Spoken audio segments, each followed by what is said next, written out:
All right, so as you can see here, carbon, hydrogen, oxygen, nitrogen, and phosphorus make up about 96% of the bodies of all living things. Those combine to make what are called organic compounds.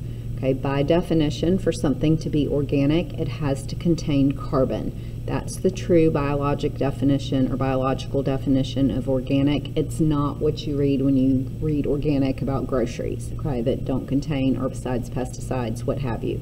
Okay, so the biological definition of organic is that the compound contains carbon, or scientific definition, okay?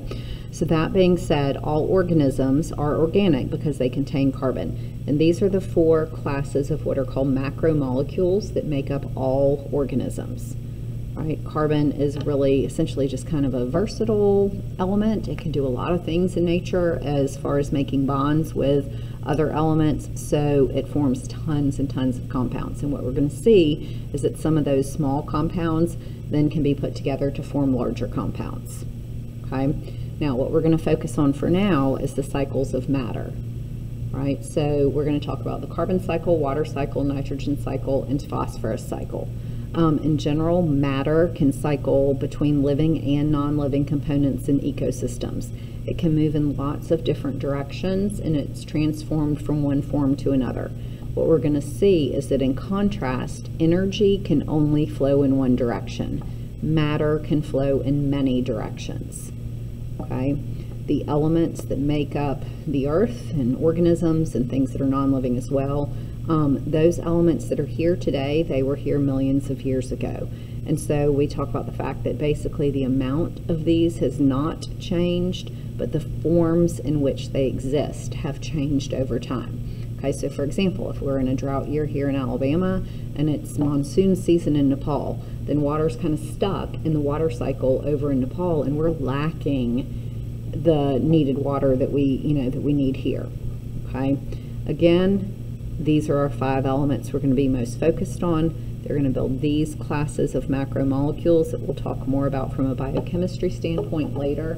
We're going to focus on cycles now, starting with the water cycle. All right, so the water cycle, obviously water's H2O. We've already talked about the properties of water that are important for our course. But we've already talked about the fact that plants can only take in water through their roots.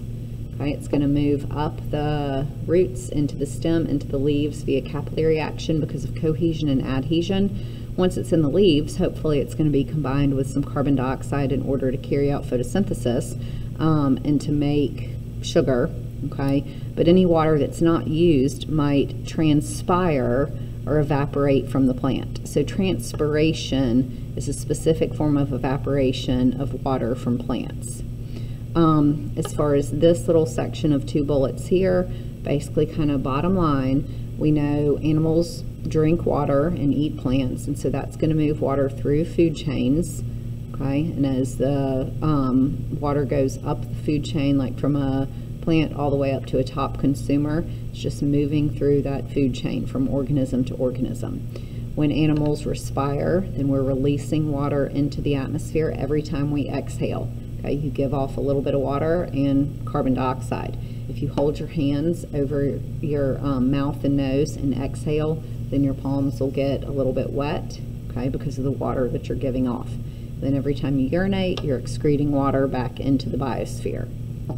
Okay, when organisms die, whether it be a plant, animal, it doesn't really matter. Whatever it is that dies, dead organisms are going to return water to the biosphere. And then these are, of course, non-living components specific to the water cycle that we don't get into a ton. Okay, condensation, precipitation, runoff, and seepage. Then the nitrogen cycle next. Okay, so here, nitrogen is important because it builds proteins in organisms. However, atmospheric nitrogen in the form of N2 that we can see up here in the diagram, it is not useful to organisms. We can't use it because those 2 nitrogens are really tightly bonded together, so it has to be fixed, okay? And it can be fixed in one of 2 ways. Over here on the right side of the diagram, you can see a lightning strike. So lightning can break into apart, okay, into 2 separate nitrogens, and then that will combine nitrogen with oxygen that we see down here, which is either NO2 or NO3. And then that form of nitrogen, nitrates or nitrites, can go through food chains. Okay, that's algae, those are little fish. Okay, and then over here we're seeing nitrogen fixation by bacteria. So some specific species of bacteria can live around the roots of plants and break atmospheric nitrogen apart, attach those nitrogens to hydrogens, and make ammonia. And then that can move through food chains and food webs into the plant and then consumed by a consumer.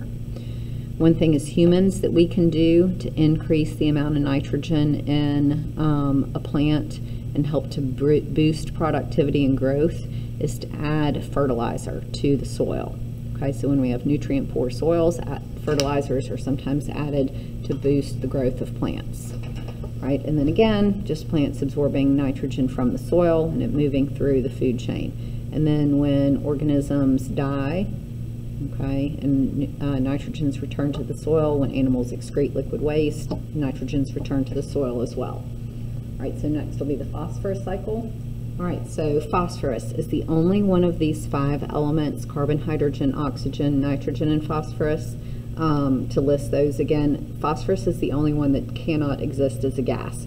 So it's either going to be tied up in rocks or sediment, dissolved in water, or in the bodies of organisms. And for example, in our bodies, phosphorus is important in building DNA and RNA. Right? So plants, again, can take in phosphates if they're dissolved in water.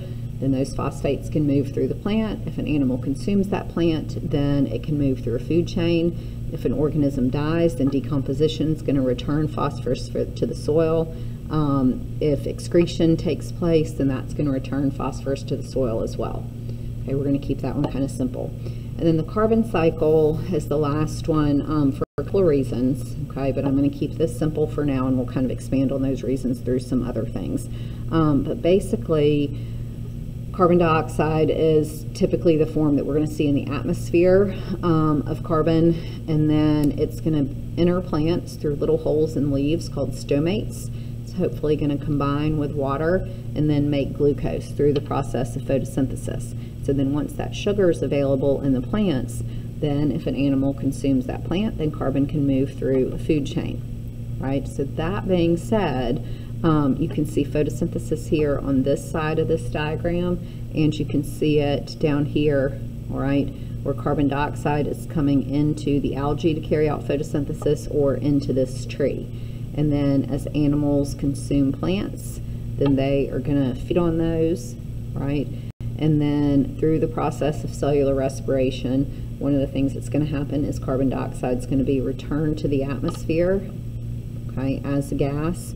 And then we can continue that photosynthesis respiration loop, right? If an organism dies, then of course carbon's going to be returned to the soil. Okay, same thing with excretion and what have you. And then these are all non-living components of the carbon cycle. Of the ones, fossil fuels are probably the most important thing as far as your day-to-day life to talk about. But we will get into these in more detail a little bit depending on our amount of time. Okay, let me know if you have any questions.